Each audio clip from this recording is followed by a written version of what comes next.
नमस्कार मंडळी. आपल्या सगळ्यांचं स्वागत आहे आमच्या YouTube चॅनलवर. जर तुमचा एस-बी-आयचा खाता आहे, स्टेट बँकेचा खाता आहे आणि तुम्हाला घरी बसून के-वाय-सी करायची आहे, तर त्यासाठी तुम्हाला एकदा स्टेट बँकमध्ये जाऊन तिथल्या कर्मचाऱ्याला सांगावं लागेल, की मला WhatsApp जॉइन करून द्या. WhatsApp SBI. मग ते तुम्हाला WhatsApp एस-बी-आय जॉइन करून देतील.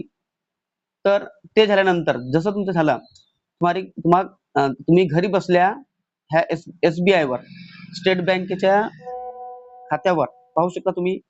स्टेट बँकेच्या खात्याचा जो WhatsApp क्रमांक आहे त्याच्यावर तुम्ही हाय लिहून पाठवा. हाय लिहून पाठवल्यानंतर तुम्हाला के-वाय-सी कशी करायची मी तुम्हाला सांगणार आहे आता. महत्त्वाची बातमी सांगणार आहे. मी इथे हाय लिहून पाठवला. पहा ह्याच्यामध्ये दिला पहा के-वाय-सी ऑप्शन. म्हणजे ई-के-वाय-सी तुम्ही घरी बसल्या करू शकता मंडळी. घरी बसल्या पण ई-के-वाय-सी करू शकता. बॅलन्स पाहू शकता तुमच्या खात्याच्या एस-बी-आयच्या. त्याचप्रमाणे मिनी स्टेटमेंट जो असतो 4-5 जे ट्रान्झॅक्शन होतात त्याच्या पण मिनी स्टेटमेंट तुम्ही मिळवू शकता घरी बसल्या. पण के-वाय-सी आपण पाहूया, की के-वाय-सी घरी बसल्या कशी करायची. ओके. पहा के-वाय-सी वर क्लिक करा.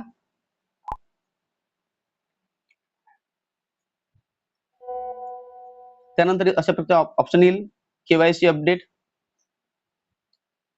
तर स्टेट बँकेची वेबसाईट उघडून जाईल. त्यामध्ये पहा तुमचा रजिस्टर्ड नंबर टाकायचा आहे. आधी 95 कार्डने करायचा आहे. तर तुम्हाला इथं पॅन कार्ड क्लिक करावं लागेल. कोणत्याही एका प्रोसेसने करावं लागेल. पॅन कार्ड, आपला पॅन कार्ड नंबर टाकायचा इथं.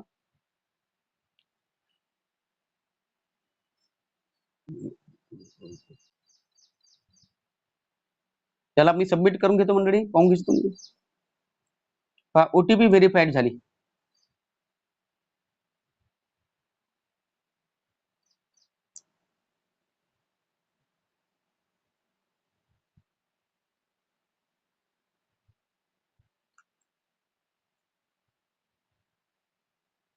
त्यानंतर पहा अशा प्रकारचा ऑप्शन उघडेल.